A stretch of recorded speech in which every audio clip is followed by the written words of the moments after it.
Health Insurance Exchange to order, and I would like to welcome everybody to the meeting, which has been properly noticed, and I've asked the Executive Director to please take roll. Mr. Downey? Ms. Ellis? Ms. Joyner? Here. Mr. Mazzoni?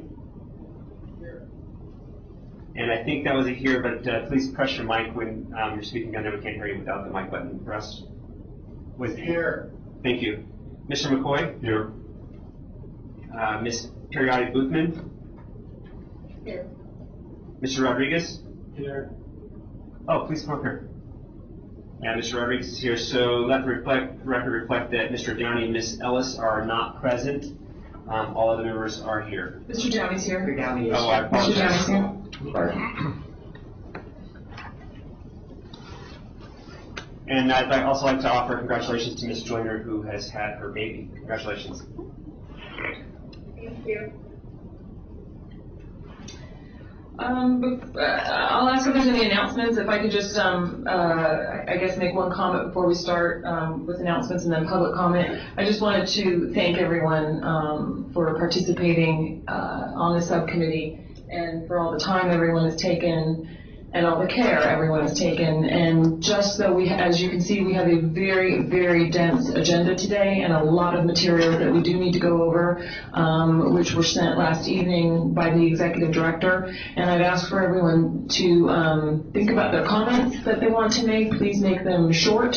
And please remember that we are here to talk about the best practices to implement the Affordable Care Act here in Nevada, and if everyone can please keep that in mind, that we're really want to focus on what's in the best interest of the state and implementation of the Affordable Care Act. So with that, are there any other announcements that we need to make before we open to public comment? Nothing in the south. Anything in the north? Nothing here. And if we can open for public comment in the south? Nothing in the south. Any public comment in the north? None here. Very well. Then let's go to item agenda 3, the report regarding the following matters of the advisory committee: the status of federal regulations and status of work completed to date. Mr. Hager. For the record, John Hager, Executive Director. So since the last meeting, you may recall that in the previous meeting we discussed that there were federal regulations going to be released soon. Those regulations were released on March 12th. They are, for the most part, a final rule for the Patient Protection and Affordable Care Act for the establishment of exchanges and qualified health plans and exchange standards for employers. There are certain segments of it that are interim final, which means that they are going to still request comments and finalize those later. But generally, that is the direction that we have been provided by the feds, and there weren't a whole lot of changes, but we did include the segments on navigators and brokers as an attachment to, I believe, agenda item number 6. The other 3 items on the top of page 2 are the same as were provided in the previous meeting, so I'm not going to go through those. The status of work to date, this is the same calendar we had in the past, although I've added a status column. So you'll see the first one. Hopefully this is a final review for the development of a consumer assistance overview and present general program components to the board for review. The next item, I think agenda item number 5, talks about the inventory of existing consumer assistance infrastructure and resources, both public and private, and determine which resources may be leveraged by the exchange. And then we talk about navigators and brokers in items in agenda item number 6. So those items do not have to be determined today. We would like to hopefully get a good recommendation from this committee on agenda item number 4 for the April board meeting. And then you can see on the top of page 3 some items that are required for future meetings. In addition to the inventory provided by the committee at its previous meeting, staff has asked the Public Consulting Group to provide an inventory of the current resources available and list of additional resources needed to support individuals and families to access the exchange. That information is discussed in agenda item number 5.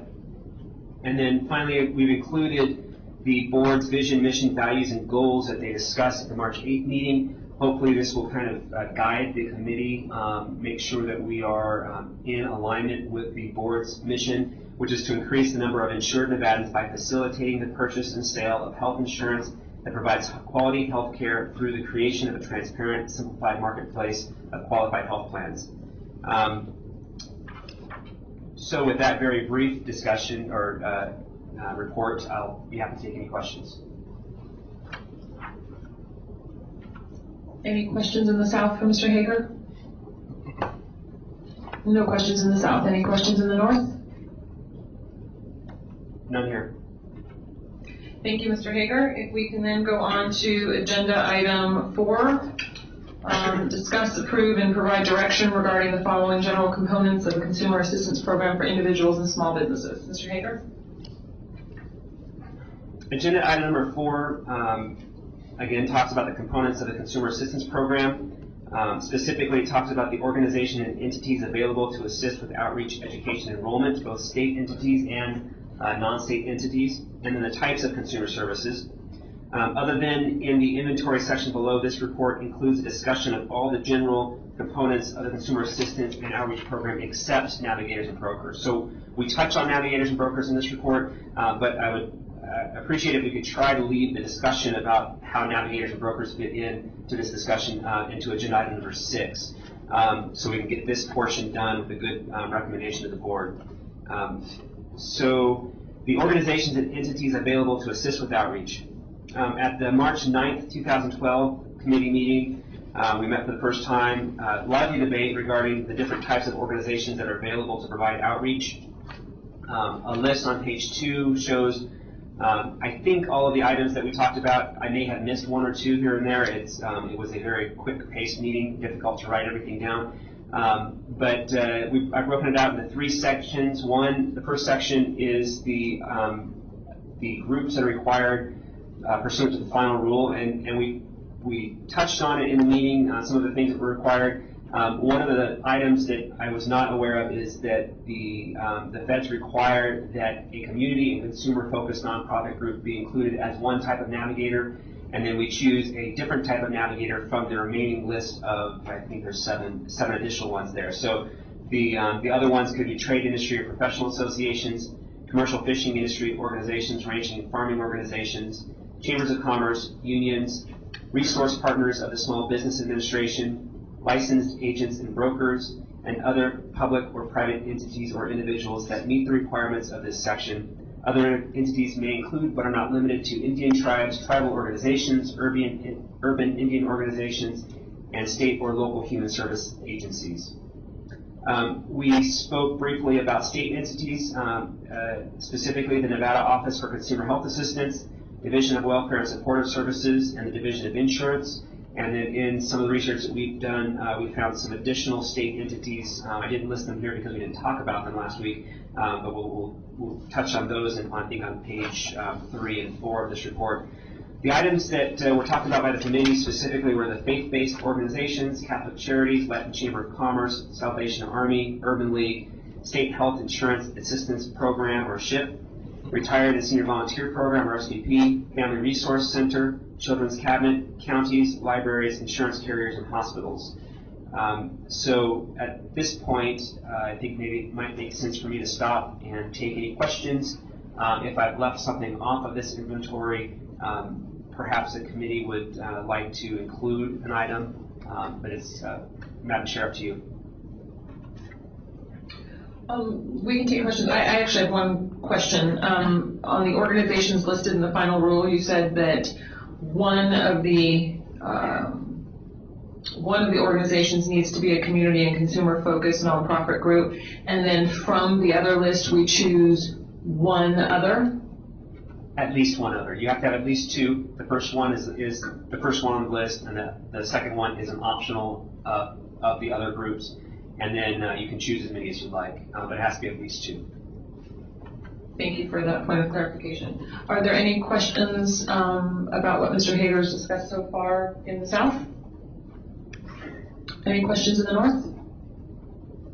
Okay, why don't we move forward? Excuse me, Madam Chair. Yes. Dwight Mazzoni for the record.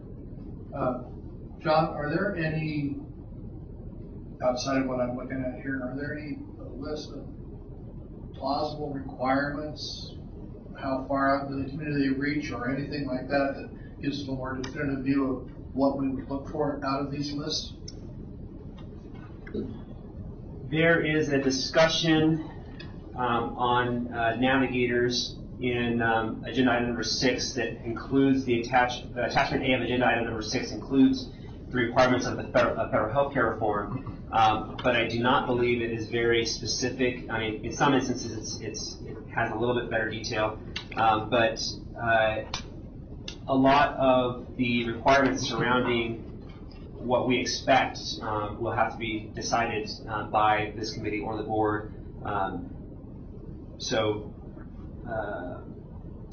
it's not a great answer, but so to receive a Navigator grant, an entity or individual must be capable of carrying out at least those duties described in paragraph E of section 155.210. Demonstrate to the exchange that the entity has existing relationships or could readily establish relationships with employers or employees, consumers, including uninsured and underinsured consumers, or self-employed individuals likely to be eligible for enrollment in a qualified health plan. Meet any licensing, certification, or other standards prescribed by the state or exchange, if applicable. Not have a conflict of interest during the term as Navigator, and comply with the privacy and security standards adopted by the exchange as required in accordance with section 155.260. So that's a brief list of the requirements. My guess is a demonstration to the exchange would be a grant application, and there may be a committee or a group of state employees that would look at the grant applications to determine who should become a Navigator and who shouldn't, depending on the direction and the goals of the program that we define in this committee. But again, that process needs to be set up. Like zoning for the record, given the geographical issues that we're going to face and the population issues we're going to face, would it be feasible or reasonable to assume that we could have 2, 3, maybe 4 community and consumer-focused nonprofit groups as required by federal law? I'm saying that because I couldn't believe that somebody that would be based here in Clark County would have much use or much help in Lincoln County or some of the other counties. Absolutely. The intent is not to limit this to one type of a organization, one organization within each type. You have to have at least 2 types of organizations, and you can have as many organizations of each type. So, for instance, the community and consumer-focused nonprofit groups, you could have 5 different groups throughout the state. You also have to choose one other type of organization to be a Navigator, at least, and you can have in that type or groups of other types. You can have as many organizations as you like. Does that make sense? It does. I'm just wondering, as a task force, is part of our job then to distill the essence and try and come up with just a couple as a starting point? I'm assuming we are allowed, as time goes on, as the exchange, to add organizations as needed by population or by what happens if one of the organizations we pick either disqualifies, falls out, or just doesn't do the job. We must have a way of replacing or adding new people or new organizations, I would guess. Yeah, so I would hope that, and again, this all has to be decided by, recommended by the committee, decided by the board, but I would hope that that this committee is not necessarily focused on choosing a specific organization, but providing a direction and a process to choose organizations. I would imagine that there will be quite a few different organizations that will act as Navigators, and trying to manage that in a committee may be difficult. Whereas if you provide a process, if we come up with a process to select Navigators or brokers or whoever it is that we end up selecting, the process I think is most important, and then who becomes a Navigator will fall out of that process. Unless I am completely misreading what the committee or board would like to do. This is Lynn Atkins. I agree with that, Mr. Hager. Any other comment up north? All right. If we can go to the next section in there, Mr. Hager. Combining current outreach inventory with the defined consumer assistance program. The very list above is useful only if the exchange can create a defined consumer assistance program with an organized strategy. Staff recommends the following strategy taken generally from the Massachusetts experience. This strategy combines additional resources from the exchange and non-state entities such as a marketing and advertising team. Number one, assemble a team with expertise, capacity, and experience in conducting successful advertising campaigns. So the first process is to hire a communications officer. The communications officer will manage and direct the public information, multimedia, public hearings, and exchange communication strategy, policy, law, legislation, and regulations with federal, state, and local government, the general public, and stakeholders. The communications officer is responsible for the exchange, marketing, and advertising campaign and open enrollment outreach program, and will provide direction and manage the marketing and advertising vendor. And I think I included in attachment A, maybe I didn't. I think I didn't get attachment A. So in any event, it basically expands on that.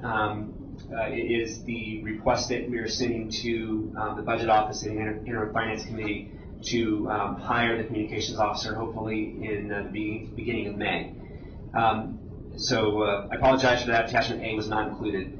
Item B is hire a marketing and advertising vendor. Solicit public bids for an established public relations or marketing and advertising agency to develop and implement an ongoing public education campaign aimed at underinsured individuals, small employers, self-employed individuals, COBRA-eligible individuals, early retirees, and young adults who will be required under the law to purchase insurance. Include in the request for proposal the following main tasks: branding of the exchange and message development, design of a multifaceted, compelling advertising and marketing campaign, outreach to ethnic communities, utilization of avenues for free media, development of collateral material, media buying strategies, and development of ongoing corporate and civic partnerships. And the website that we took this from is basically a lessons learned from the Massachusetts experience. They have RFPs there that we can mold ours after, so that we don't have to start from scratch, and this is indeed taken from them, so that will help us. We will probably put in the Nevada flair, if you will, especially all of the requirements that we have for state purchasing, but that will definitely help us out with that process. Item number 2 is to conduct market research and shape strategies and messages. Strategies that are effective for the general population may not be effective for certain segments of the population. The exchange should implement marketing strategies that target those populations most likely to be uninsured. The marketing and advertising vendor would be responsible for this item under the direction of the communications officer. Item 3 is to partner with private and public sponsors to increase market penetration with the goal of increasing health insurance enrollment. These entities may or may not be navigators. So in item number A, search for private sector partners willing to provide pro bono and in-kind services to promote the exchange. The Massachusetts Connector partnered with the Boston Red Sox, which allowed them to target young uninsured males. While Nevada does not have a major sports team, the exchange could partner with minor league teams such as Las Vegas 51s baseball, Las Vegas Wranglers hockey, Reno Aces baseball, or the Reno Bighorns basketball. Additionally, the exchange could partner with UNLV and UNR to reach young alumni or those students about to graduate. Item B is to partner with key commercial businesses to provide advertising in high traffic locations. For instance, the Massachusetts Connector partnered with H&R Block because research indicated that the tax penalty was an effective incentive to buy health insurance. We could partner with casinos with their big billboards on the strip, or maybe on the strip isn't the best place because they're all visitors, but there may be better locations. So in any event, there are methods to figure that out, and of course we would have the marketing and advertising vendor try to decide what is the best place to do that. Partner with nonprofit organizations to reach segments of the population that are not otherwise engaged. For instance, tribal leaders or tribal organizations could help reach the over 40,000 Native Americans that reside in Nevada. Most of the organizations in the inventory provided on the second page could fulfill a part of that role. Partner with state entities. In addition to the assistance provided by the Nevada Office for Consumer Health Assistance, Division of Welfare and Support Services, and the Division of Insurance, The Department of Taxation could send out postcards to small businesses. The Department of Motor Vehicle could provide space for advertising or self-service kiosks. So there's a lot of other opportunities out there besides the ones that we have previously identified. Item number 4 of the campaign would be to collaborate with business, industry, and consumer groups to maintain broad support for health reform and support successful implementation. The exchange should look for a champion outside of government in business, industry, or consumer groups to assist with the general message of the exchange. Champions could be found in chambers of commerce or development authorities. An effective champion not only supports the mission of the exchange, but might also sponsor an advertising campaign that complements the exchange's campaign. For instance, in Massachusetts, I believe there was an Anthem product there that was the champion along with another entity. Both of those two entities put forward $1.5 million each to help create a marketing campaign that supplemented the state's campaign. And then finally, item number 5 is to measure and report success. The measures used to report success, the success of the marketing campaign should align with the goals of the exchange. Specifically, a successful marketing campaign should increase the number of insured in Nevada and increase the number of small employers who offer health insurance.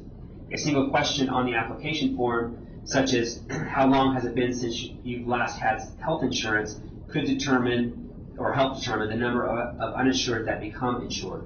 A similar question could be asked of small employers seeking to insure their employees on the SHOP exchange. Staff can monitor this information on a monthly basis, report to the board on a quarterly basis, and include the information in the annual reports required by statute. The role of navigators and brokers should be crafted to align with the above strategy and will be discussed in greater detail in agenda item number 6. With that, I'll be happy to take any questions on that section.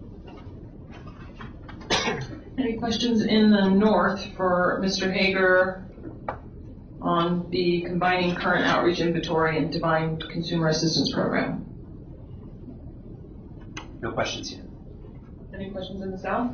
Randall Downey for the record, if I may. I'd like to refer back to item B, 1B, the selection of a vendor for marketing. Could you provide the rationale for that recommendation? Why not in-house? Generally, when there is a service that requires specific expertise that the state does not have, or state employees do not have, we try to find a vendor that has that expertise. For instance, we procure consulting services to help us understand the requirements of the Affordable Care Act because they have experience with other states or they may have experience with the Massachusetts connector, which the Affordable Care Act is modeled after. In this case, we will hire a communications officer to direct those efforts. However, hiring staff within the state to do specific marketing and advertising probably would not be the best use of our resources, not only because we don't have the necessary experience, but also because larger firms may have the capabilities of, they might have the data available to them. For instance, they're doing similar research for another client, so it makes more sense for them to do the same kind of research. It costs them less, it costs us less, it's economies of scale and scope. So that's why we would hire an outside firm to do that.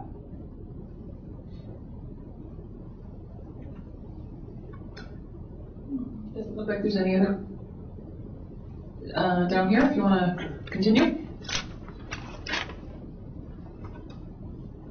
Types of consumer services. At the previous meeting, the committee discussed the types of services listed on page 5. Website accessible to those with disabilities and those with limited English proficiency. This is the cornerstone of the exchange's access point. All insurance purchasing traffic will be routed through the website, whether by the individual purchasing coverage or by the navigator, call center operative, or broker assisting the individual. However, staff recognizes that much of the target population is not comfortable maneuvering a web page, therefore other items provided below will be required as well. But all of our services will be offered through the exchange. So if you get insurance, whether it's by paper, by phone, by kiosk, going to a broker or navigator, all of those avenues will lead to the website at some point. The toll-free number will access the call center that will be operated by the business operations solution vendor. Both the website and the toll-free number are required by the Affordable Care Act. It also requires a toll-free number for the hearing impaired. Walk-in locations. Staff recommends the exchange not provide a brick and mortar location, as this would significantly increase costs. Navigators or brokers should be able to provide this service. So while we will have a main office for our administrative staff, the support staff, or where we work, that will not be a walk-in location to purchase insurance. We're not going to have customer service representatives there to help you purchase insurance. You can call the vendor.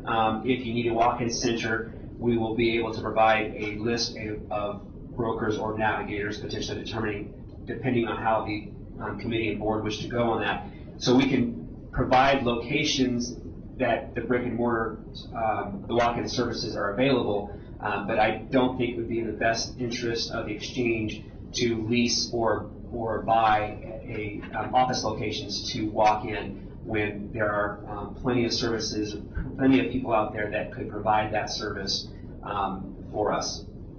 They already have the capabilities, they already have it set up.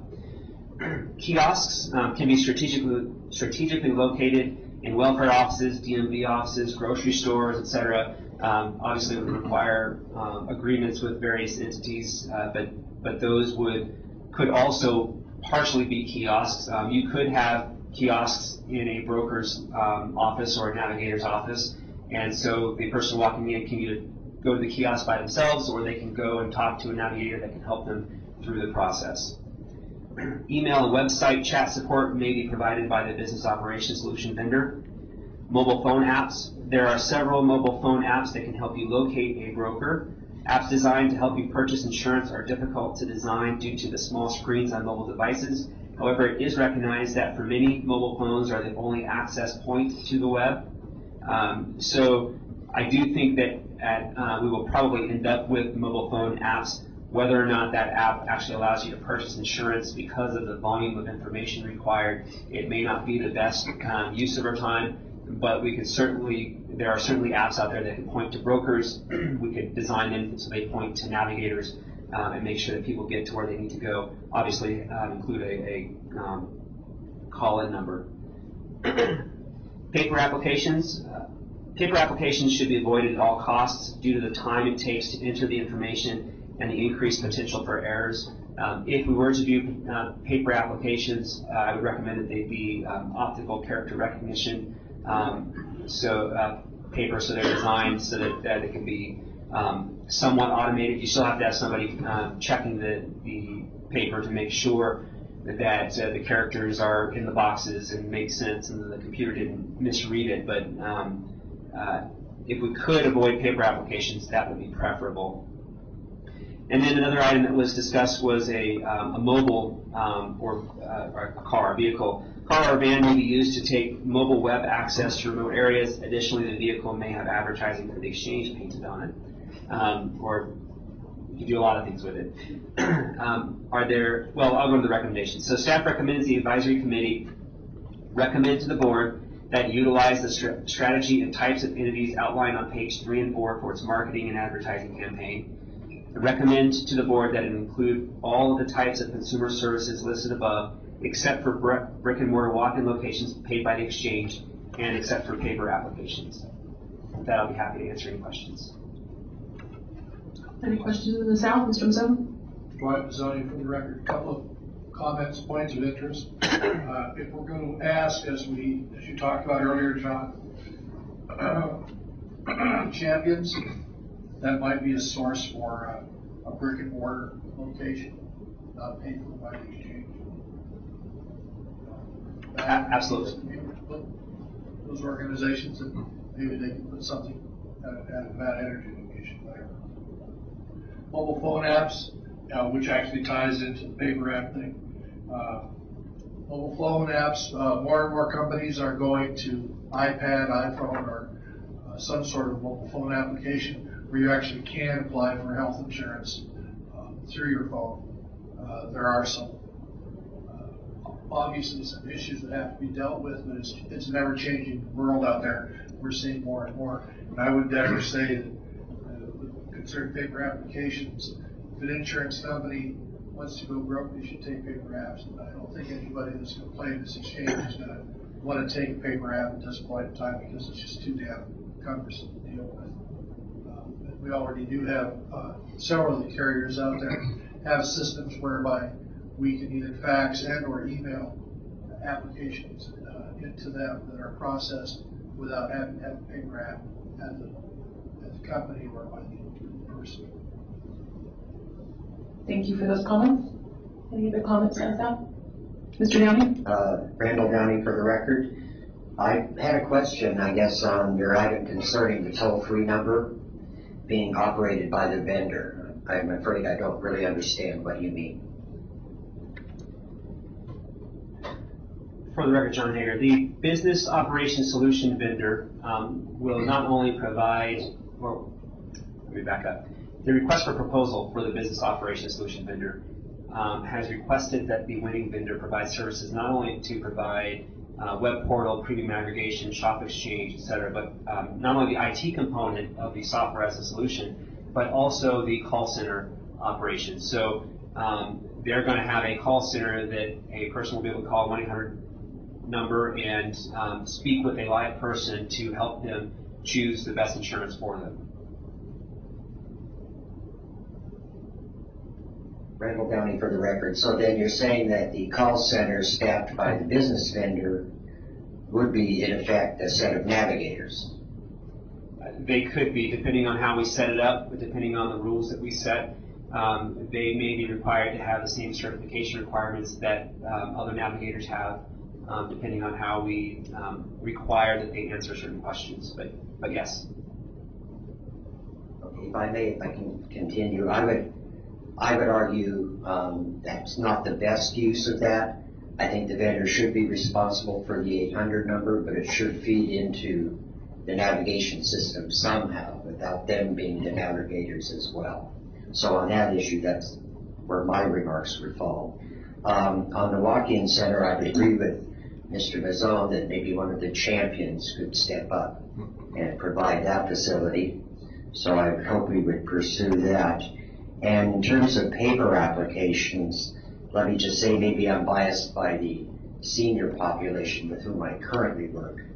But I think they must be made available. I think it's not a bad decision to emphasize electronic application processes, but I think paper applications must be available. Lynn Atkins, I think that's a valid point. I'm wondering, though, that if people do need assistance filling out, going to the website and filling out the information there, that if they went to one of the walk-in centers, that person would be able to help them fill it out on the website rather than actually filling out a piece of paper. So I think we could accomplish the same thing without actually having somebody fill out a piece of paper and then having somebody else input it. A navigator might be able to do that step for them on the web simultaneously. Mr. Hayers, can you comment on that? I would agree with that statement. Randall Downey again, I would second that. That's exactly what we do in the Medicare exchange. Are there any comments up north? We have a couple more questions down here, but I want to give the north a shot. Yes, for the record, Tom McCoy. The question I have, John, is was any consideration given to the kind of extension of the mobile events, health fairs? American Cancer Society, for example, has events called Relay for Life, making strides against breast cancer. Komen has their events and so forth. These are, as well as health fairs, and these are very, if you will, health-oriented situations that might provide a great opportunity for interaction with people who might be drawn to go there and could utilize that opportunity. And I would agree with that, that was actually included in the long list of things that the Massachusetts group did as well. Just didn't have the time to put everything in there. But yes, I would definitely agree with health fairs. Mr. Mazzone? For the record, Mike Mazzone, and also for the record, 2 times in one day. I agree with Randall. So I agree with that today. I would recommend, John, based upon paper application discussion, that one of the things we look into in conjunction with the DOI is the possibility of standardizing a form in Nevada that could be an OCB form, optic character reader form. We currently have in the system, most carriers, and not all, some carriers have either an online capability of submitting an application. We can also scan and fax in, and that fax it in is read by a system that puts it into the system within the insurance company. So there's no paper. In fact, they tell us, don't send this paper, we don't want it. So we already have some of the basics, I think, already taken up for this electronic transmission. But it doesn't hurt to take a paper app, and I would agree with Randall that we need to probably, because I also work in a senior market, have that piece of paper for them to look at. It just gives them something better to grab a hold of. And I dare say that people that aren't familiar with these forms or are some of the minorities that we've been talking about having to deal with, that having a piece of paper, by the way, that piece of paper probably should be multilingual, at least Spanish, I would guess. When it comes to it. We should talk to the DOI and set up maybe a standardized healthcare application, which would have to be presented through the DOI and LCB next legislative session. For the record, John Hager, and understanding that I don't speak for DOI, but I think that they are going to a standardized electronic applications only. But I could be wrong on that. But in any event, I think that we are moving toward electronic only. If a person has to have the paper in their hand, what I would prefer, the problem with paper is you're going to have errors. Whether somebody wrote it down wrong, they thought they wrote something different, you can't read the handwriting. There are errors. There are lots of errors. Having come from an agency that dealt with mostly paper applications for most of the time I was there, it was very difficult. But if you could enter the information on a website and then print out your selections, then you got the paper in your hand. If you need help with that, you can obviously call into the call centers, or you're talking to a broker or navigator. I really would strongly suggest staying away from actual inputting data from a paper application. There are large potentials for error in that. And there's always, the people that can help are a phone call away on the 1-800 toll-free number. So I would hope that would satisfy all concerns.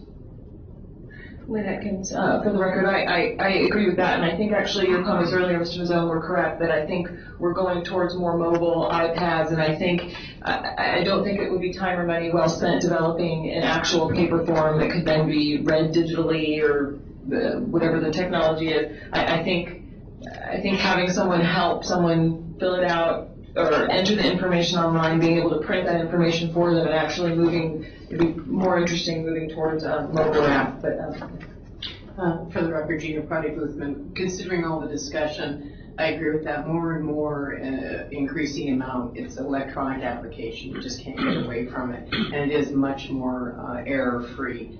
However, in consideration of that and the populations that we will be assisting through this process, if it is electronic application, I agree with John, you can print that off if they need something for their records. But this, in my opinion, is where the navigators or the assistance comes in very significantly. They need someone to guide them through filling it out, even if it is electronically. Thank you, Ms. Lewis. I just want to second that comment. I feel that we should use an electronic application, but with some walk-in locations or other locations where people can access assistance fairly easily so that they will be comfortable in having their applications completed. Mr. Mazzone?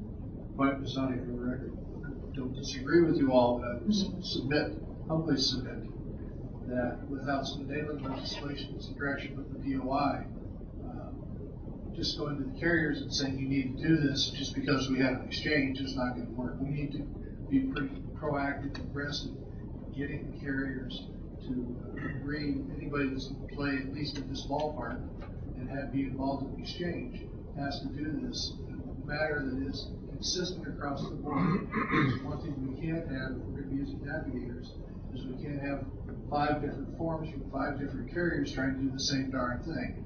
That's really my point versus anything else. And also, I strongly believe that we need to have bilingual capabilities in this arena based upon populations that we have been talking about addressing. So we have some work to do in this area.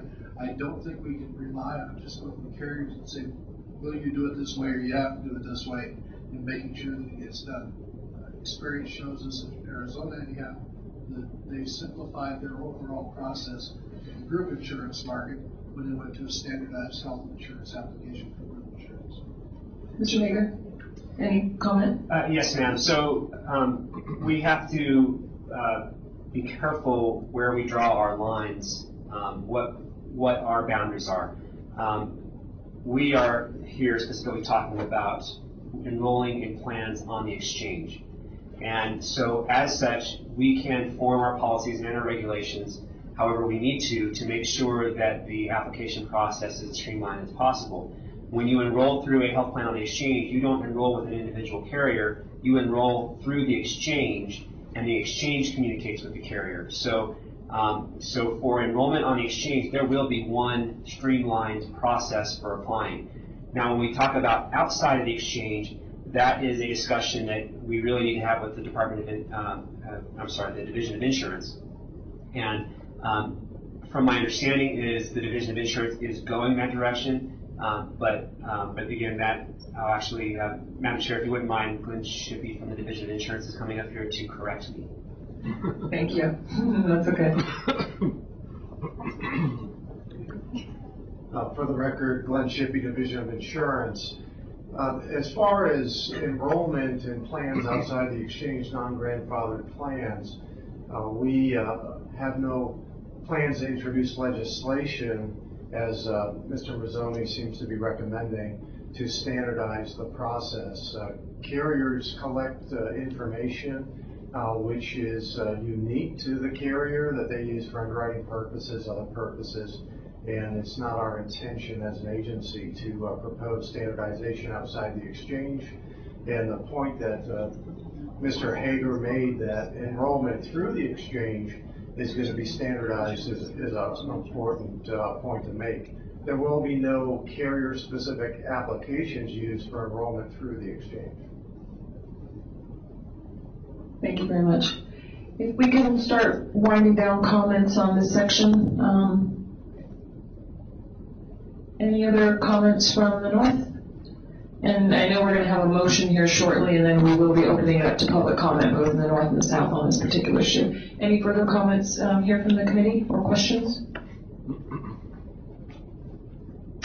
All right, Mr. Hager, we're looking for a motion from the committee to recommend to the board that it utilize the strategy and types of entities outlined on page 3 and 4 for its marketing and advertising campaign, and recommend to the board that include all types of consumer service listed above except brick and mortar walk-in locations paid by the exchange and paper applications. Is that correct? That's correct. Do we have a motion from a committee member? Record, I so move. Is there a second? Lavon Lewis, I second the motion.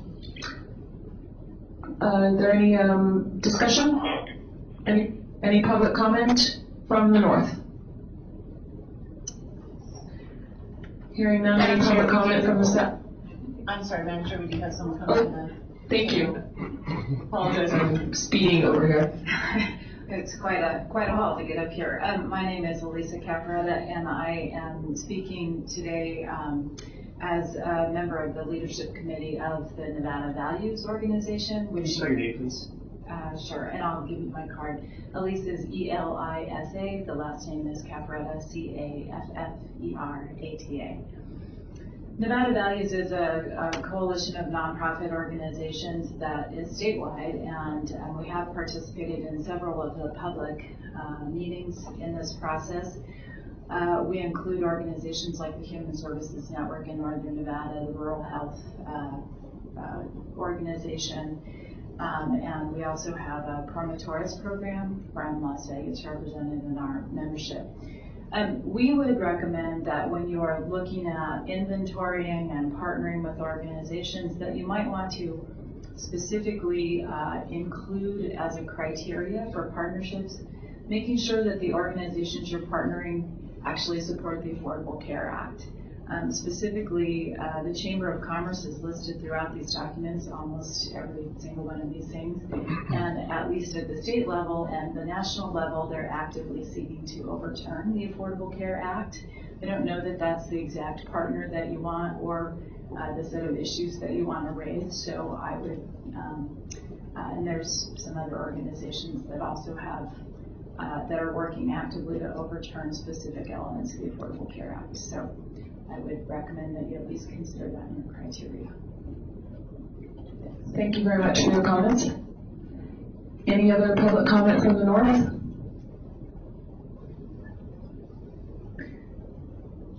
None here. Any public, is that no? Yes, that is a no. Yeah.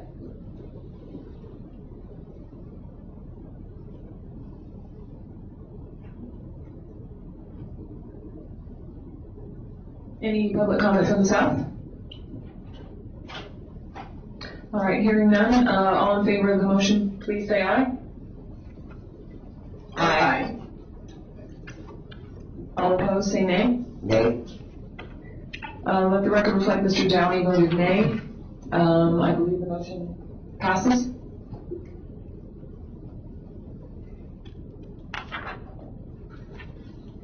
If we could then move on to item 5. Item 5 provides information regarding the process to inventory existing public and private consumer assistance infrastructure and resources.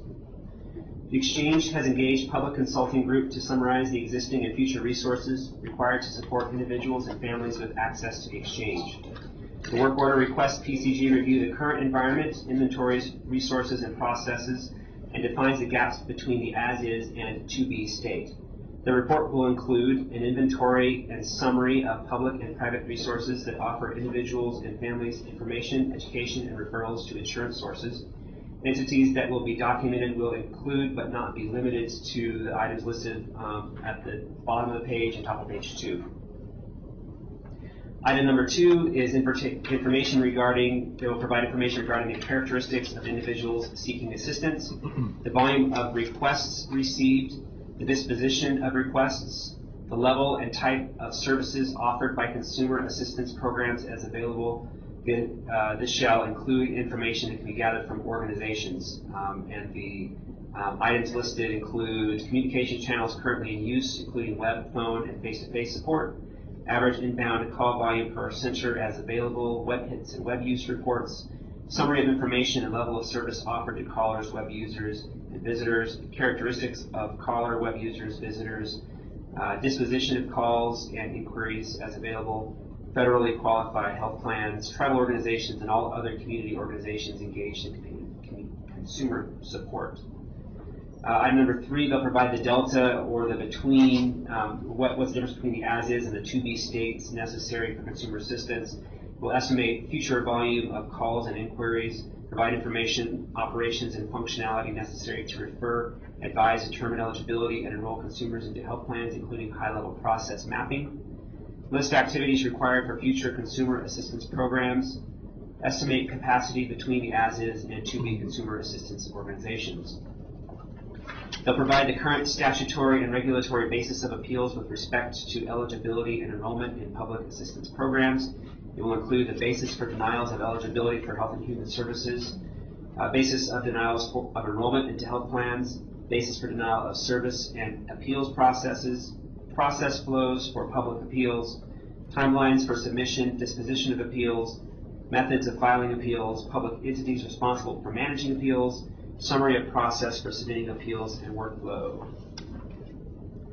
Item number 5, they will provide a summary of existing commercial appeals and complaint protocols, including the basis for denials of insurance and statutory regulation citation, the appeals based on premium coverage issues, basis for denial of services and appeal processes, process flows for commercial appeal processes, timelines for submission, disposition of appeals, methods of filing appeals, entities responsible for managing appeals, and a summary of processes for submitting appeals.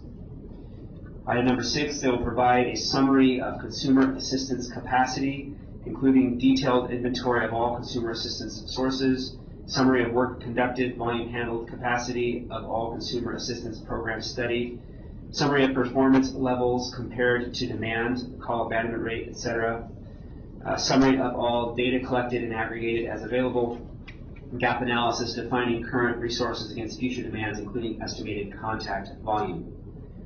Item number 7, they'll include recommendations regarding strengths and weaknesses of the current consumer support network, opportunities to improve efficiency and productivity within the current consumer support system, high-level recommendations for the design of a unified no wrong door consumer support system, description of capacity and functionality required for full implementation, high-level work steps for securing building consumer assistance system, description of contact center requirements inclusive of call, web-based, and transactional capabilities required.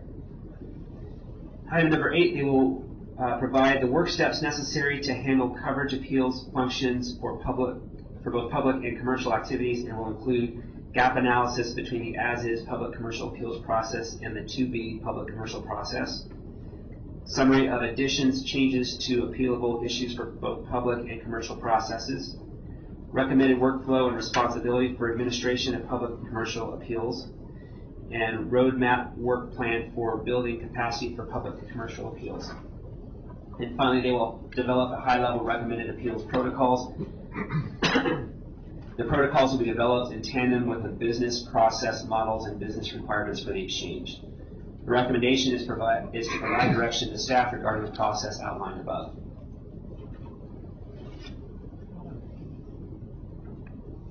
Thank you, Mr. Hager. So PCG is in the process of preparing a report regarding all of these items outlined here? That's correct. We provided them with the go-ahead on this maybe 2 weeks ago. A letter has gone out from the exchange. I think we sent the letter out last week to go to these entities listed in item number 1, and they will be contacting the entities and discussing the items, basically 2 through 9 or 2 through 8 at least, and to get a feel for where the state is at. We can provide additional direction if necessary. The process has already started, but we can certainly provide direction to help vet this and create a better process if we need to. Ms. Lewis? Yes, in looking at the organizations from whom they will be receiving information, I assume other entities as required includes all of those other groups who do refer people for health care and insurance coverage when possible, like community action agencies and county social service agencies and all of the other groups that have access to some form of funding in many cases to do these kinds of referrals.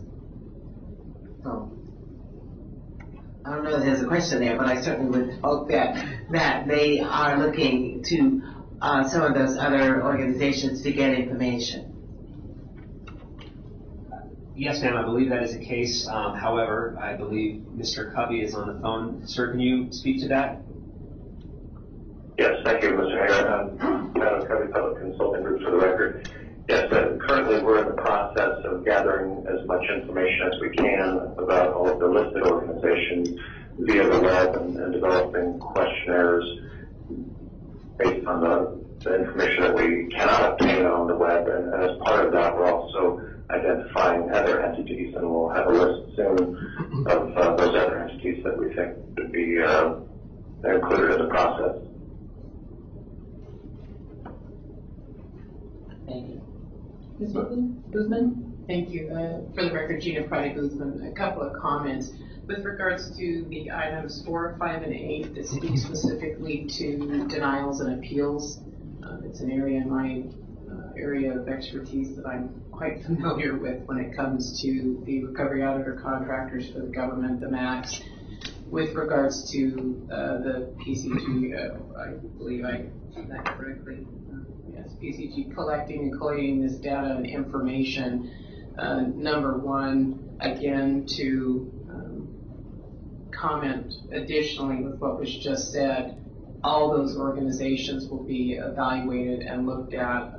Currently there's an organization that is really overseeing the Medicaid system with this type of information. So my comment would be, will this be available to review, and are those organizations going to be included in this data compiling? The report will be available for review. Can you, which organizations were you speaking about? Well, it's specifically governmental with regards to denials and appeals for our Medicare, Medicaid clients, and then we have the appeal denial process, which specifically goes through the recovery auditor contractors. I'm not sure if there's any correlation between these entities and discussion in 4, 5, and 8 in this document, but would be interested, in knowing what PCG is going to evaluate when they collect their data, what organizations, what entities.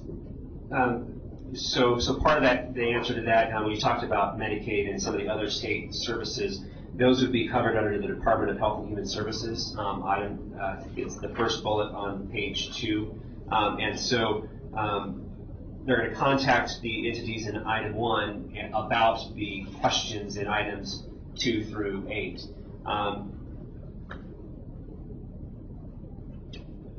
That answers my question. Thank you. And then that report will be prepared and submitted for this groups to review. That's correct. We hope to have the report prior to the April meeting. We may not get that until it may not be until after that meeting, so it might be for the May committee meeting. Thank you, Mr. Hager. Are there any comments from up north? We have a couple more questions down here, but I just wanted to get to the north. Tom McCoy for the record. Just a question, and maybe I'm a little bit confused on this particular item. I look at it, if I were in one of these entities, and my question back to you, John, would be, what is the role of the navigator? I think we're moving forward on something before we've really established clearly what these folks will be doing, and I don't know whether that timeline, you have any options on that.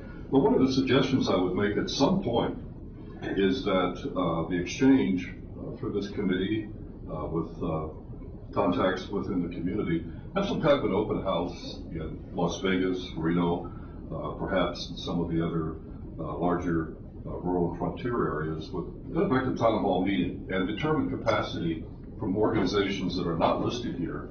We're making certain assumptions that people associated with community and consumer and health organizations are going to rush in to assist, and we don't know that. And one of the ways of finding out beyond this capacity survey, which is probably going to be more of a overview of any indicated website and that sort of thing, as opposed to getting people to come and sitting down and being explained to them just exactly what would be involved, and have them with an opportunity to talk with people from the exchange just exactly how it's going to work.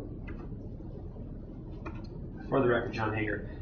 So we did some of that, and it wasn't specific to navigators. It was more focused on what the exchange is. We had meetings in 2011, I don't know, some 30 meetings with a bunch of different groups, focus groups, informational meetings. There was a lot of broker representation.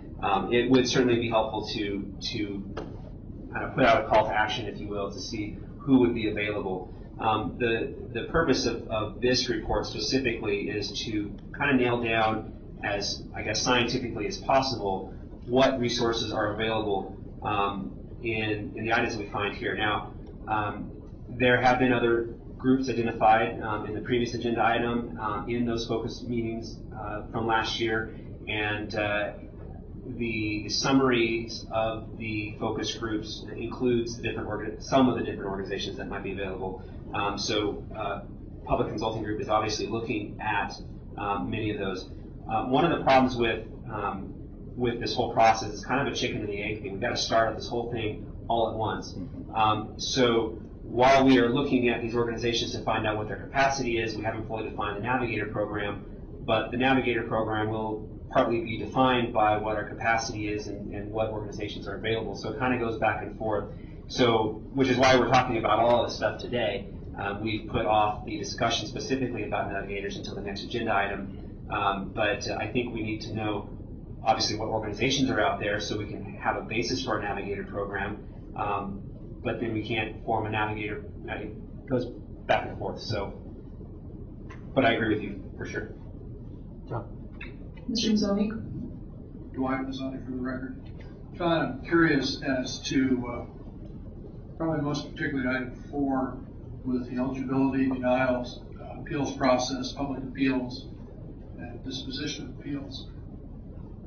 Albeit the exchange will have its own pieces of paper, if you will, tongue-in-cheek said, for someone submitting an application. But once that person's in the system, they're in with a carrier who follows the rules of the exchange. If I'm not mistaken, state and federal law both have numerous items within their policies, within the way they operate, for all sorts of appeals, ombudsman, and everything else concerning a denial of claim, denial of process, denial of eligibility.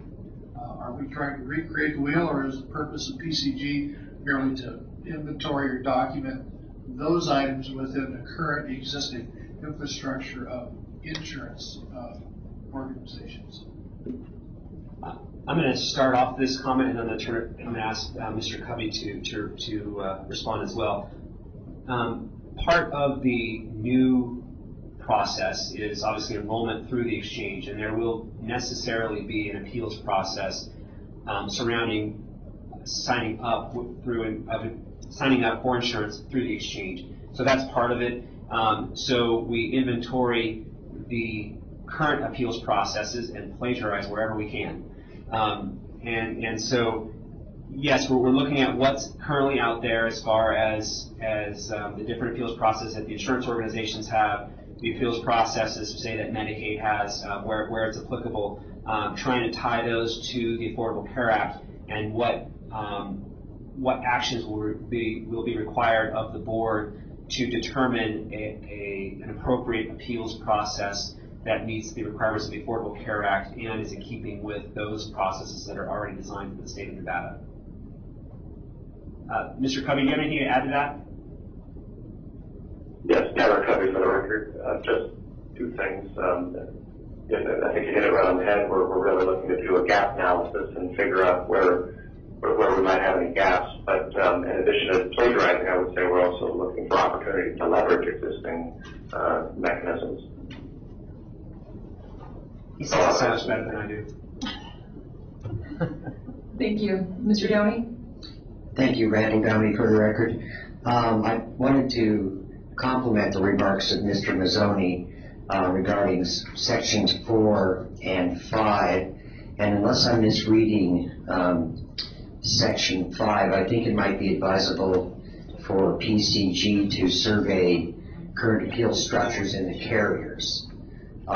The current exchange through Medicare, for example, we have several complementary appeal systems. There's Medicaid, Medicare has its own appeal system, and each of the plans within Medicare maintain their own appeal and grievance system. They all have their pluses, they definitely all have their minuses, and I think it's going to be incumbent upon this committee to advise the board as to how best to proceed. But unless I'm misreading 5, I think I would recommend that PCG also survey appeals processes within the major carriers in the state. Okay. Yes, and I would cover some record. Yes, that is our plan. The list above where we outline the consumer assistance organizations, that's a little different than the work that we're doing in the appeals. I think on the bullet 1 where we talk about basis denials of insurance, that includes looking at the carriers. Thank you for the comment. We agree. Madam Chair. Leave that to the record. I have one question, and it might be a really silly question, but I'm gonna ask it anyway. So the idea though is that it's gonna be a no wrong door exchange where anybody who wants health insurance can go to this website, they input their information, as we keep saying, kind of like the Travelocity, and once they input the information, they are going to be kind of told, here are your options. Nobody, at least unless I'm missing something, nobody's going to be told that they can't get insurance through the exchange. Is that right? Isn't it really going to come down to whether or not there's a few different plans to choose from and the federal subsidies? I guess I'm trying to figure out the denial of insurance. I don't see that as an option for anybody who applies through the exchange. For the record, John Hager, if you were to try to get insurance outside of the open enrollment period or outside of the special enrollment period, you will not have access to coverage unless you fall into a special category of some type. So, for instance, you might be a Native American and try to sign up for insurance, and we deny you, and they say, well, wait a second, I'm a Native American and with a federally recognized tribe, so it's my right to sign up at any time, basically each month. So there will have to be appeals processes of certain types. We have to determine where those fringe areas might occur. It was the night before open enrollment closed and the website went down, or I swear I signed up and here's the printout of my confirmation, but you don't have any record of it. So there will be things that will have to have appeals processes designed for that. And again, this will, items 4 and 5 will kind of hit on where those problem areas may occur and what processes we need to have in place to make the person whole. Excellent, thank you very much. Mr. Downey? Thank you, Randall Downey, for the record. I would agree. And after Mr. Downey, ma'am, we have a request up here as well. Sorry to interrupt. Not a problem. I agree with you, sir, and your discussion in answer to the chair's question. I think that most of the appeals, if you will actually be grievances. Most of the incidents will be through denial of services as unnecessary, not medically necessary, changes in drug tiers, denial of pre-authorization and the like. So they'll be more like grievances as opposed to what one might consider an appeal. Thank you, North. For the record, Jorge Rodriguez. Currently, counties have the social service department that provides assistance to a tremendous amount of patients on medical necessity. Comes 2014, a lot of those patients are going to fall into the new categories for Medicaid and for the exchange. So that resource that we have right now, the counties, is somehow going to be available, maybe as navigators. So my question is, have we reached out to them? Has there been any conversations with the counties about their possible involvement in 2014? We have not. It is on my list of things to do from the previous meeting, but I have not had a chance to do that yet. And just one more thing for the record, Jorge Rodriguez. Talking about the appeals on denials, we all have to remember that this is not only about enrolling patients on some type of commercial insurance. We're going to have people that comes to the navigators applying for some type of assistance. They might be eligible for Medicaid, okay, and they might be denied by Medicaid erroneously. And I think that's where we're going to see a lot of the appeals for wrongful denials for Medicaid. These patients or these applicants is still having to pay an insurance premium they could have been eligible for Medicaid. So I think we will see a lot of denials and appeals at that level.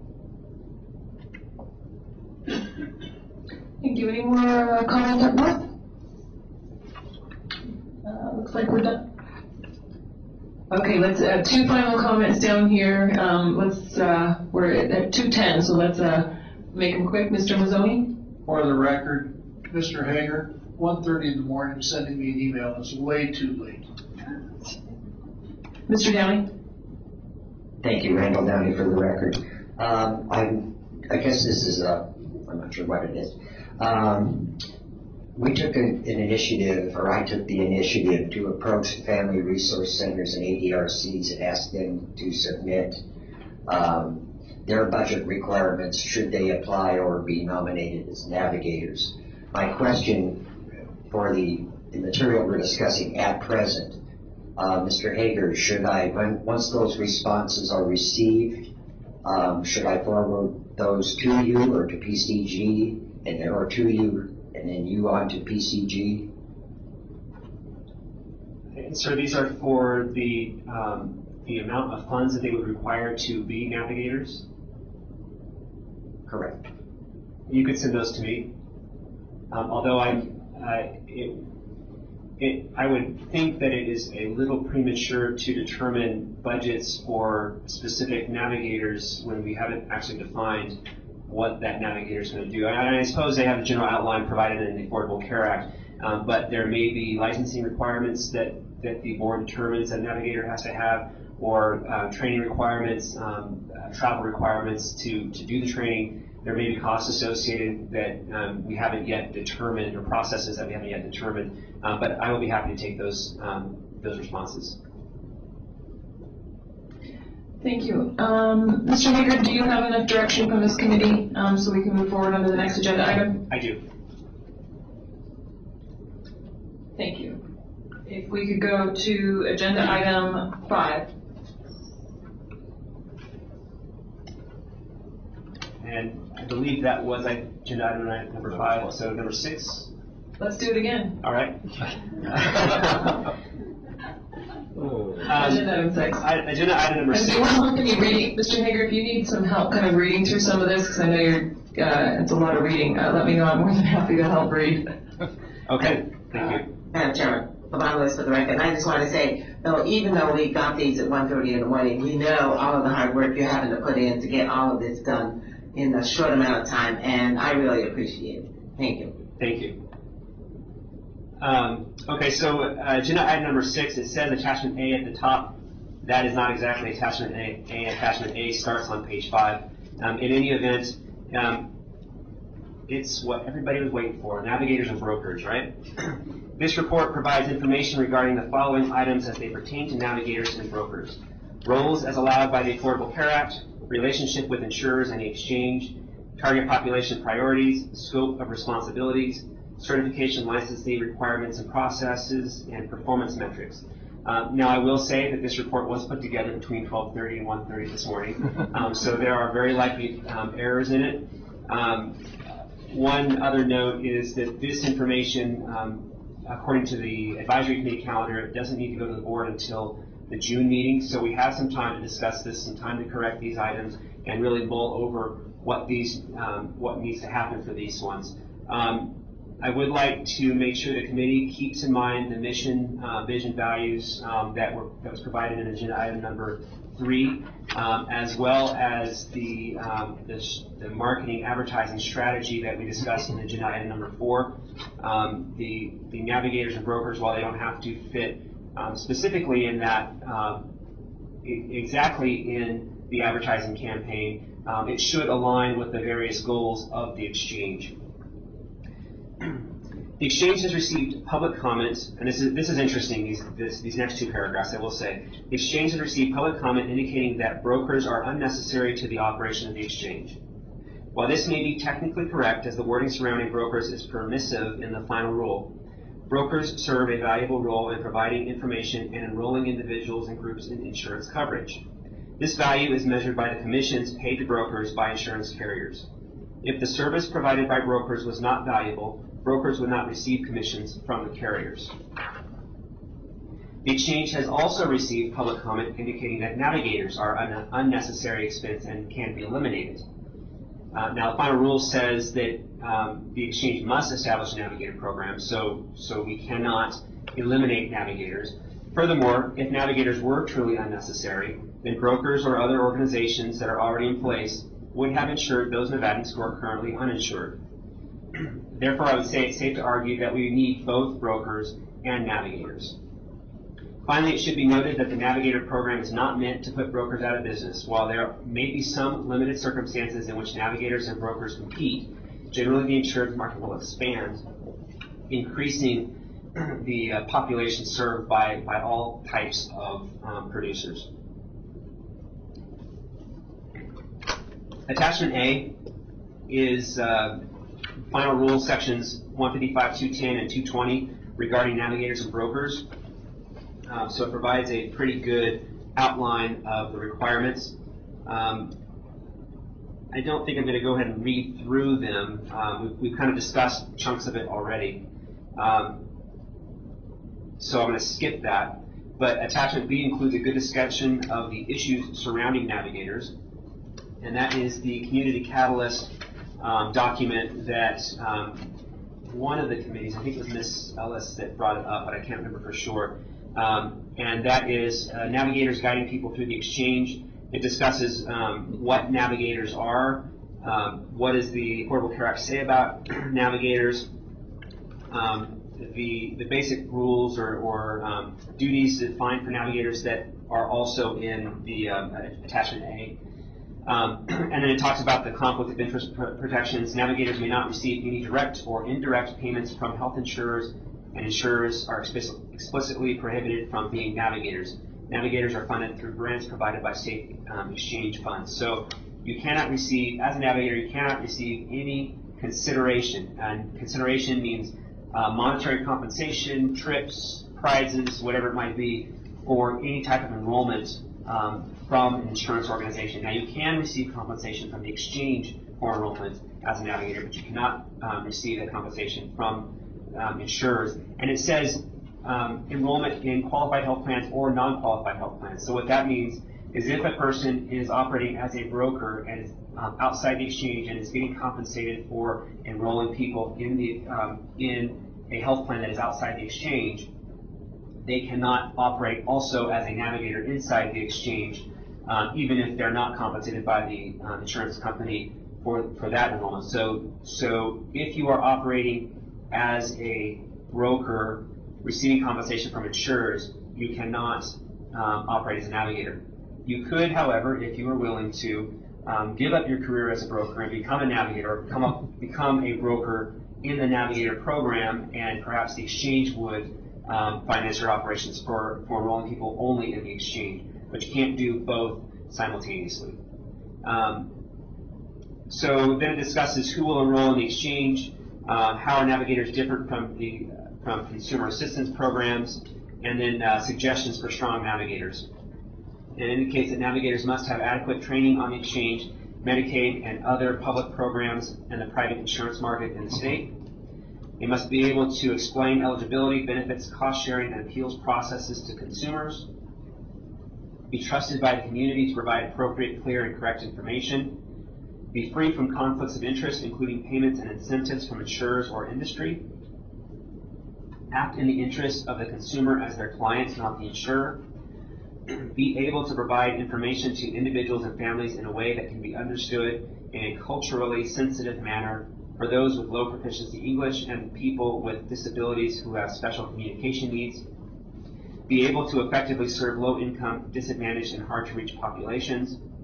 Be able to help people understand how premium tax credits work and their potential financial impact, and adequately represent a diverse set of organizations and entities throughout a state in order to effectively serve the large number of people who will be eligible for insurance through the exchange.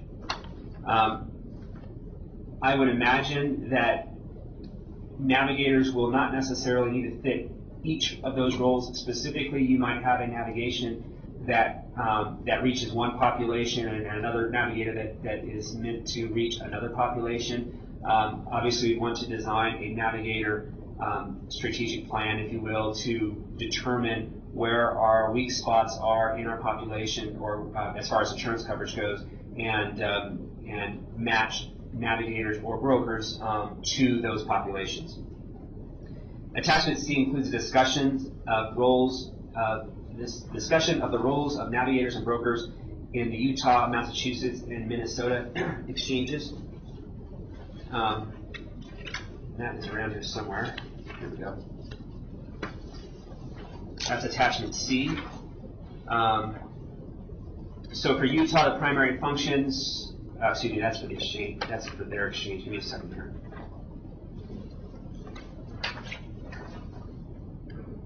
So Utah describes a broker role. Keep in mind that the Utah Exchange is only a small business exchange, and that the brokers are paid by the exchange or through the exchange. I believe their per member per month or per subscriber per month fee is in the $40 to $45 range. I think it's around $43, and the broker gets $37 per subscriber per month for enrollment in the exchange. So it's a little bit different model because we are, well, it's similar to our shop exchange, but it's different from our individual market, which ends up taking a little bit more time when you have to go to each person individually. But the broker must be licensed in the state, appointed with the majority of the health carriers, register with Health Equity, which is a vendor that pays a broker compensation for the exchange, and complete producer training classes. The employers are required to designate a broker as part of their application, although it's not necessary anymore. If a broker is used, the broker assists the employer in obtaining and completing the initial application form, and brokers selected by the participating employer, again, receive the commission, oh, I was right, $37 per individual per month. In Massachusetts,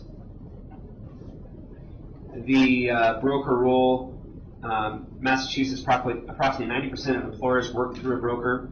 Most small employers purchase coverage outside of the connector.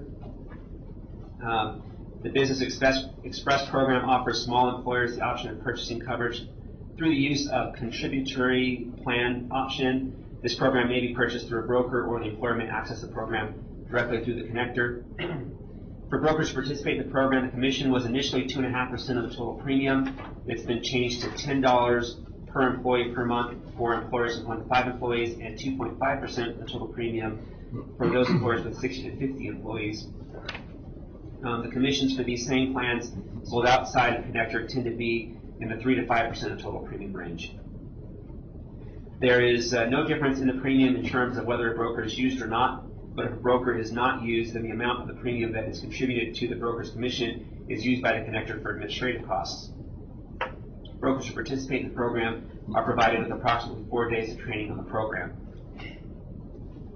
And then in Minnesota,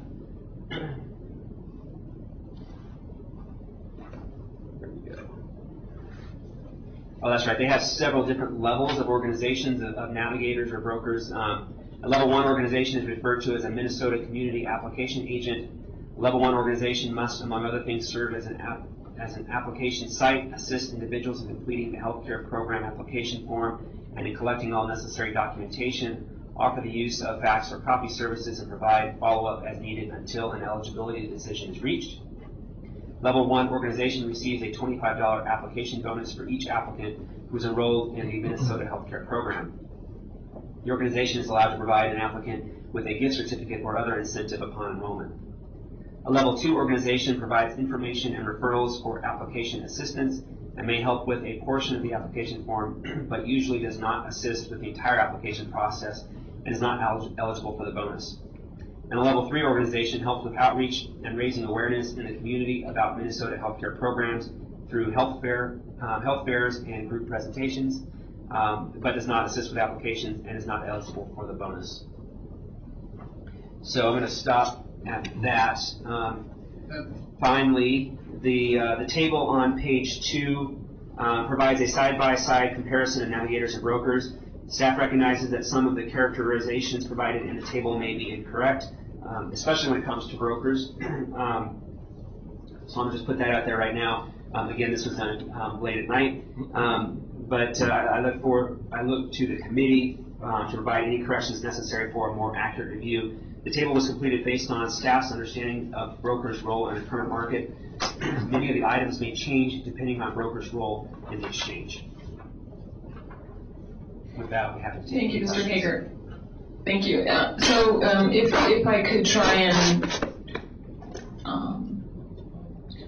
it sounds like there's kind of 4, I think, maybe major principles, just so we can figure out exactly what we're talking about. The Affordable Care Act requires us to have navigators. The Affordable Care Act does not require us to have brokers, but it allows us to have brokers. we need to decide the role of navigators. We need to decide if we're going to use brokers, and if so, the role of brokers.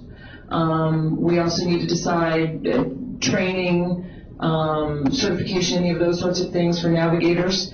And if we do have navigators and brokers, somebody can't do both. Is that a really, really fair summary of all of this so we can get our discussion going? I think so. Thank you. Are there any questions up north? Let's start up north for a moment. Tom McCoy. Or comments, thoughts? Yeah, Tom McCoy for the record. I'm going to step back for just a second. One of the problems I have, I guess, is as part of my job, I had to read the Act last year, and I've taken a look at our statute and some other states. Material that we've had in front of us today talks about the role of navigators and brokers, and so I guess I'm looking for clarification, Mr. Chairman. Mr. Chairman, and that would be, aren't we talking about the broad spectrum of the word navigators, and under that, brokers and various subgroups? And I keep seeing navigators and brokers, and I'm confused on that point. For the record, John Hager, it's important to make that distinction. While brokers can be considered as navigators, if they are considered as navigators, they cannot receive compensation from insurance plans. So we can set up a type of navigator that is a broker if there's anybody willing to give up their current job and no longer receive compensation from the insurers. So we differentiate that from the brokers, and it is differentiated in the two sections, 155.210 and 155.220, so that if somebody is operating as a broker and is getting compensated from the, if they're getting compensated from a carrier, they cannot be a navigator as defined under the Affordable Care Act. I do not know if there is anything under the Affordable Care Act that prohibits a broker from being compensated by the carrier and being compensated from the exchange for different enrollment, not as a navigator. I don't know if there's anything that distinguishes that. But as far as navigators go, we do need to make that distinction because of the conflict of interest provisions. Tom McCoy, just to follow up on that. So, okay, so for that reason, John, you're adding brokers, if you will, at the same level as the term navigators, as opposed to a subgroup that would mix with Chamber of Commerce, charities, et cetera, et cetera.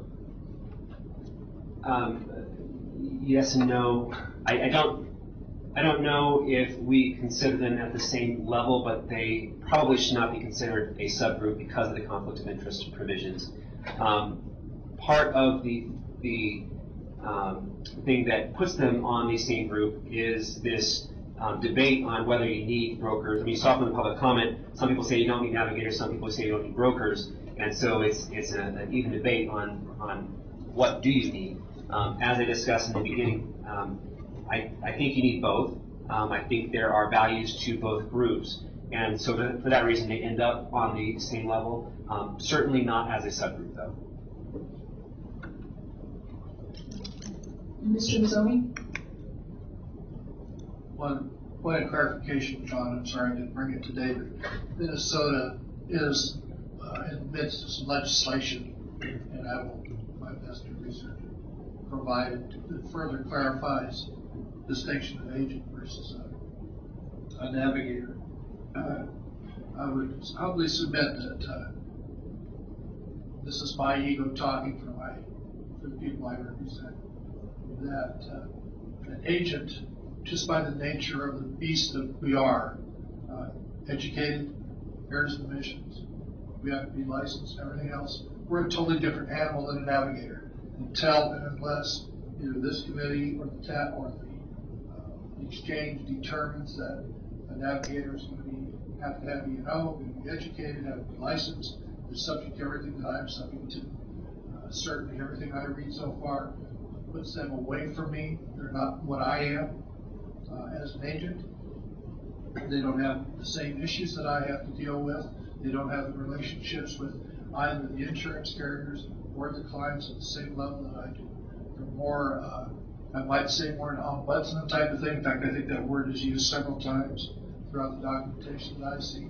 versus someone who's actually there doing the work with and for and on behalf of the client, the person, the purchaser of insurance. And I realize that in the exchange, it might be a fine line, but it is something we should be aware of and keep there. So please, I would humbly respectfully request that we not be a subgroup. If anything, we should be at least equal. I would think that we're actually a little step above because we have more requirements as an agent or broker versus a navigator.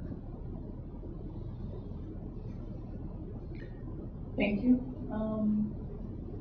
Any other comments, thoughts on a lot of material here? Ms. Lewis? My list for the record. We have a lot of material here, and I think that we have a lot to do, much of which we cannot do this afternoon. So I think the best that we can do this afternoon is to review this material very cursorily, and then review it in depth going forward, and come back as we move forward to look at what are the requirements of the navigators, how will the brokers be used in conjunction with the overall for the exchange, and how will people be enrolled and all of that. I think that we will have to do that at some other meeting. I think that this is great information that we have today, but I don't think that we can do much other than receive it at this point. That's my comment. Thank you very much. Gina Prady-Guzman, for the record, I second that. It's a great deal of information to absorb and evaluate, in my opinion, and I personally would like a little more time to look at that. However, on the surface, I do see that there is a role for both a navigator and a broker within this exchange. It's just that we would have to, in my opinion, be very clear at defining the specific duties. And as Mr. Masodi commented on again, I would caution saying education, but training. I see the role of the navigator needing to be trained. I see them precepting, mentoring, and further educating the community. I see the role of the broker as outlined a bit in here, but I would still appreciate respectfully a little more time to review this and think on it. What I'd like to do is open this up to public comment in the north or the south, if there's anybody on this issue that we're just starting to tackle. I see we have someone here in the south. If you'd like to step forward and please state your name for the record.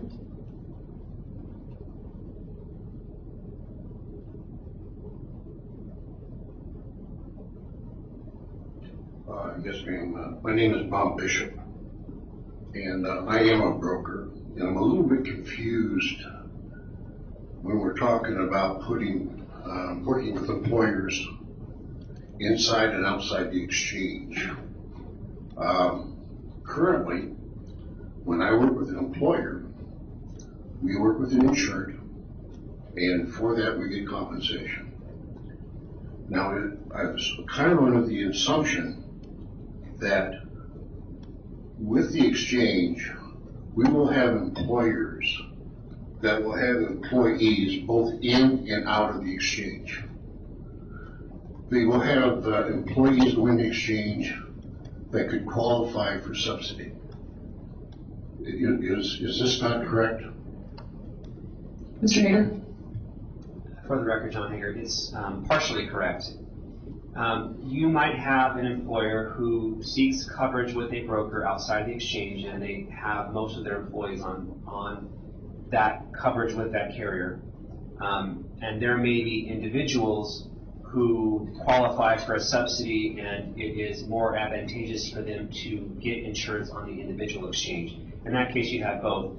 And the individual going to the exchange would be subject to the rules of the exchange, whether that's compensation to navigators or whoever that might be. That person will be on the exchange, and the employer who got his coverage for his employees or her employees outside the exchange would be subject to the current rules and regulations or whatever regulations that there are for brokers. That is different from an employer who seeks to cover his employees through the SHOP exchange, the Small Business Health Options Program. That program is available for employers with 2 to 50 employees. They can request that that we provide coverage to their employees. They can request it either, well, depending on how the shop exchange committee decides or recommends to the board and what the board recommends, they can say, I would like to offer coverage to any plan, any tier in the shop exchange, or I would like to offer only silver level coverage to my employees. In any event, those employees would get coverage through the shop exchange. To get coverage on the shop exchange, there would likely be certain minimum standards for subsidization of the employees and certain minimum participation standards or participation thresholds for their employees. So for instance, a typical threshold would be a 50% subsidization rate for their employees and a 75% participation rate. And all that stuff needs to be determined by the shop committee, but in general, the people that sign up through the shop exchange, depending on how we mold the role of brokers within the exchange, the broker may or may not get compensated through the shop exchange. So if the broker's not getting compensated, then obviously a broker's not going to push an employer to the shop exchange, they'll put them somewhere else. Whereas I don't know if the Navigator programs, it makes sense to make a Navigator program focus on small business employers, but we could have a Navigator that focuses on employers, or we could leave it up to brokers to assist coverage on the exchange. One of the components that the exchange has a significant amount of, I want to say, power over brokers providing coverage to the exchange. If we determine that brokers can get compensated by insurance carriers by enrolling people in the exchange, there needs to be some method to communicate who was enrolled to the insurance carrier so they can get compensated. So I would imagine that the web portal, if a broker is signing up a person, there would have to be some section on the web portal where the broker can put in his ID or something like that so the insurance carrier knows who he is and can get compensated. So there's a lot of issues to determine, but the main distinction is whether or not the employer is choosing or seeking coverage outside the exchange or seeking coverage inside the shop exchange. And again, if it's outside the exchange, there may be individuals that seek coverage inside the exchange. Okay, you helped clarify that, but it seems to me that if the brokerage community is going to help with the spreading of the word and getting people insured in the state of Nevada, that there ought to be a way that we should be able to get compensated inside the exchange if we're helping to bring that forth. And also, it seems like we're getting compensated by the carriers if we work outside the exchange, but unless there's some kind of incentive for us to bring people in the exchange, what we're doing then is reducing our income and reducing the professionalism to bringing quality people to the consumer. Thank you. Thank you very much for your comments. Are there any public comments up north? No, ma'am. Any public comment, any other public comment down south? Any other committee questions at this time? As Ms. Lewis said, and as we talked about, there's a lot of information here to read and digest and think about. So I think this is definitely just a preliminary review of this, and it's obviously a very big and important issue that we are going to need to flesh through and discuss all aspects. Any other questions at this time, or should we just put this on the agenda for our next committee meeting, Mr. Hager? I was planning on doing that with the chair's permission. That sounds good. I think we have another question. Oh, no, okay.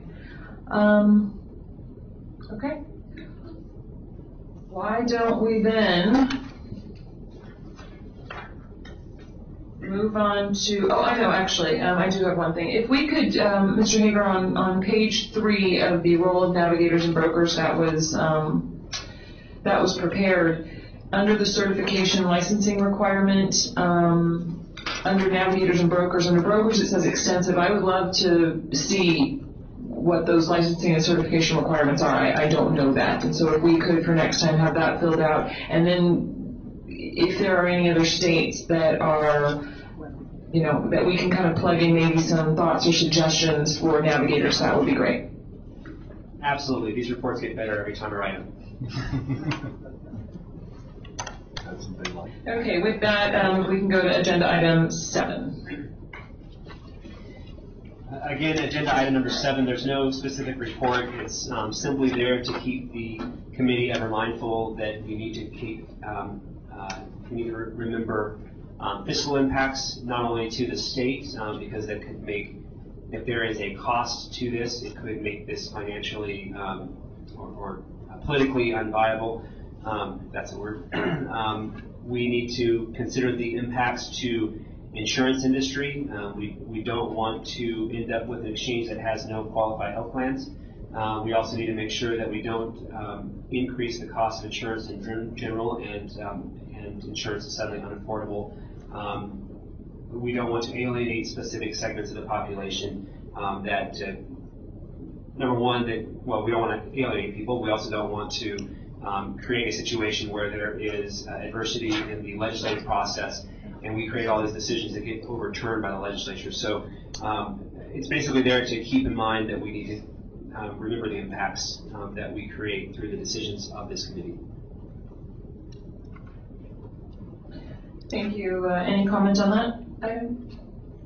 Mr. Downey? Randall Downey for the record.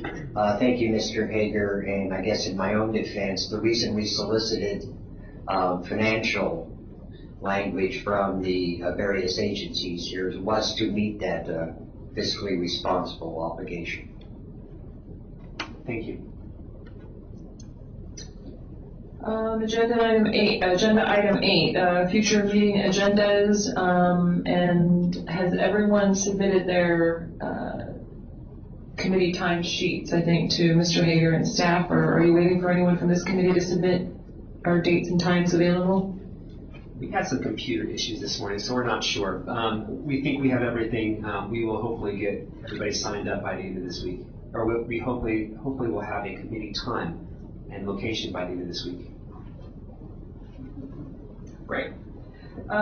Before we close then, thank you everyone for working so hard today and ending a little bit early. That's terrific. Any public comment up north? None here. Any public comment down south?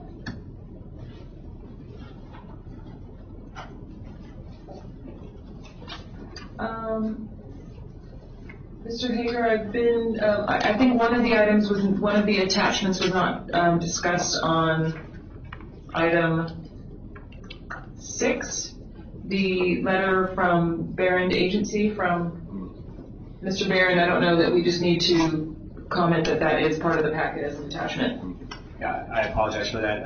Yes, and I'll leave it up to the Deputy Attorney General to determine what we need to do with this.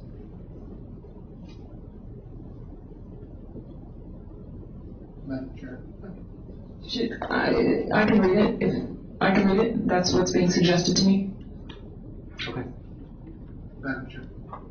Question, John and Attorney General.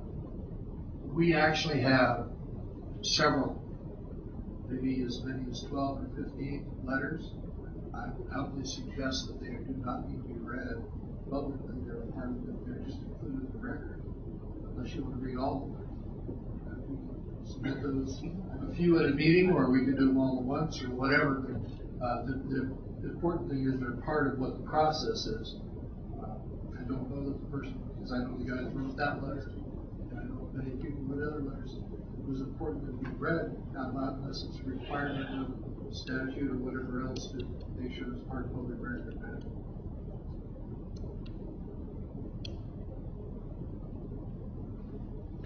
I think, yeah, Mr. Hager, I think this was submitted as part of the public comment rather than agenda item 6. Is that what we're thinking? Or can you clarify? Hold on. Mr. Hager, can you clarify the? Yeah, this one was specifically submitted to me as public comment. They did not tell me which committee or which board meeting they wanted to include it in public comment. But because it dealt with navigators and brokers, we put it here, and it was actually summarized. This was an individual who decided, or who is indicating that he does not feel that navigators are a necessary expense, and they think that it can be eliminated. That's the general gist of this public comment. But the document is available on our website as part of the packet. One moment.